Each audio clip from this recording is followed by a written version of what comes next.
E no momento ali que Davi está transmitindo esse sonho ao profeta, o profeta não consulta a Deus, porque o profeta se alegrou. Veja bem, ele olhou para a casa de Davi, ele viu uma construção exuberante e ele entendeu que se Davi estava disposto a fazer algo para Deus, iria fazer igual ou melhor do que o seu palácio. Então ali a alegria humana foi suficiente para dizer: ô Davi, faz aquilo que está no teu coração, Deus é contigo. Não era uma mentira, porque realmente o Senhor entrava e saía com Davi. O Senhor dava a Davi a segurança da vitória nas batalhas. O Senhor era com Davi. Mas naquele momento eles não buscaram de Deus se Deus havia colocado esse plano, esse sonho no coração de Davi. E o profeta sai dali, vai para sua casa, e naquela mesma noite, Deus não deixou passar. Naquela mesma noite, o Senhor veio em visão ao profeta Natan e disse para ele: vai, volta e diz para Davi: você vai me edificar a tempo? Desde quando eu pedi isso? Para quem quer que seja que eu coloquei sobre Israel. Eu ando de tenda em tenda, de tabernáculo em tabernáculo, desde o dia que eu tirei Israel do Egito. E ali o Senhor libera uma profecia de que Davi não construiria, mas por conta do propósito no coração de Davi, do projeto de Davi, Deus estabeleceria a casa de Davi, um reino eterno, e que a sua descendência, o seu descendente, iria construir. Deus não ordena, Deus não pede, Deus não manda Davi fazer mais nada. Mas isso não impediu Davi de buscar recursos, materiais para a obra, para a construção.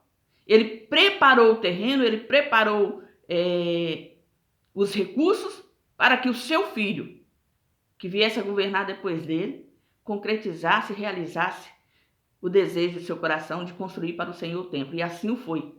Salomão constrói o templo. Então, o que eu vejo? Que quando Deus responde, quando Deus traz a resposta, ainda que ela seja não, o não do Senhor nos edifica. O não do Senhor nos prepara, nos mostra a sua vontade, porque a vontade de Deus ela é boa, perfeita e agradável. Mas, quando nós estamos ligados ao Senhor, quando nós somos íntimos do Senhor, receber esse não é peso, não é ofensa, não é tragédia. Muito pelo contrário. Os nossos olhos se abrem com relação ao Senhor, nós temos em Deus a experiência de ter intimidade com Ele, uma intimidade profunda, aonde nós o vemos como Pai, que corrige o filho que ama, que nos mostra o caminho, que não concorda com tudo que nós desejamos, mas nos mostra a nossa realidade, o nosso potencial, nos dá a oportunidade de vivermos o sobrenatural, a experiência com Deus. Quando Deus trava o sonho de Davi, Davi não se entristece porque Deus faz uma promessa para a nova geração, para os seus filhos. E isso alegra o coração de Davi. E ele fala: quem sou eu, quem é a minha casa, para que o Senhor fizesse isso? Da mesma forma, Jó, que é o texto que nós começamos nesse estudo. Jó, ele passou por uma experiência terrível, ele perdeu tudo, perdeu os filhos, perdeu os bens, perdeu tudo que tinha e perdeu a sua saúde. Estava perdendo o controle da alegria de viver, porque a situação era difícil, porque o momento era insuportável, a dor era terrível. E aqueles que foram enviados para consolá-lo, agora esfrega na cara de Jó que o problema só aconteceu porque Jó fez isso, porque Jó era assim, porque Jó falava assim, porque Jó fazia assim, porque eles andavam com Jó, mas invejavam a Jó.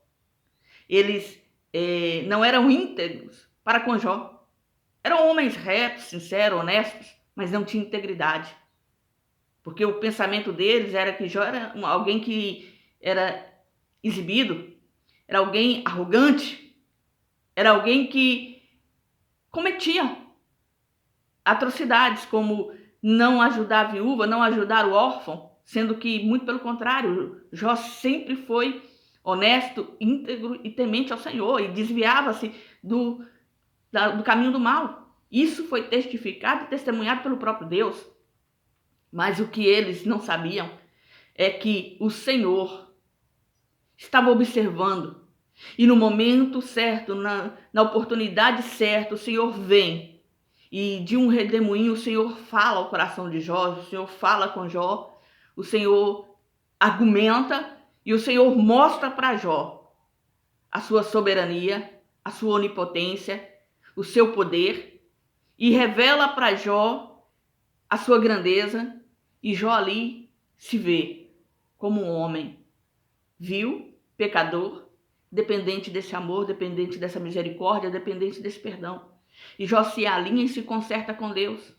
Mas Deus, antes de mudar o cativeiro, antes de mudar a história de Jó, Deus faz com que os seus amigos venham até Jó, ofereçam um sacrifício e peçam para Jó orar. Eles entristeceram o coração de Jó. Eles machucaram e magoaram o coração de Jó. Mas Jó tinha que orar por eles. Jó tinha que abençoar a vida deles para que o Senhor recebesse a oração e perdoasse as suas afrontas e os seus pecados. E Jó não resistiu. Jó não disse, mas vocês não estavam falando mal de mim agora há pouco? Vocês não entristeceram a minha alma? Não foi vocês que apontou para mim os meus pecados? Se vira! Não. Quando ele chega diante de Jó com sacrifício, dizendo que o Senhor pediu para que Jó orasse pela vida deles, Jó, mesmo em meio à cinza, em meio ao pó, em meio à dor, em meio à enfermidade, em meio ao momento difícil, ele ora pelos seus amigos. Ele clama ao Senhor pelo perdão do Senhor para com aqueles 3 homens. E Deus muda o cativeiro de Jó. Deus transforma a vida de Jó, Deus abençoa, Deus multiplica e Deus faz com que Jó gere mais 10 filhos. E o Senhor abençoa, de tal forma que as filhas de Jó eram as moças mais lindas daquele lugar, sábias e educadas. Então eu quero te dizer que o seu futuro, a sua vida está na mão do Senhor. Mesmo que a situação hoje esteja num momento delicado, difícil, confie no Senhor, busque na palavra do Senhor, busque a direção do Senhor, o consolo, o conselho, e ande nos princípios e na verdade do Senhor. Jesus te ama, querido. Ele não quer que você pereça, mas Ele quer que você venha ao conhecimento da verdade e seja salvo. Deus tem um propósito para tudo que sucede na nossa vida. Nada é por um acaso. Algumas coisas são colheitas sim, mas mesmo sendo colheita daquilo que nós plantamos, o Senhor usa de misericórdia para tratar, para limpar, para transformar e para mudar a nossa história. Confie no Senhor, confie na sua promessa, confie na sua palavra, busque a sua face, renda-se aos seus pés. Deixe o caminho da perdição, deixe o caminho do mal, ande na presença do Rei eterno, do Senhor e Salvador Jesus Cristo, pois Ele pode e quer mudar a tua vida. Confie nele, permaneça na presença do Senhor, que o Senhor é bom e é fiel. Amém? Fica na graça, fica na paz.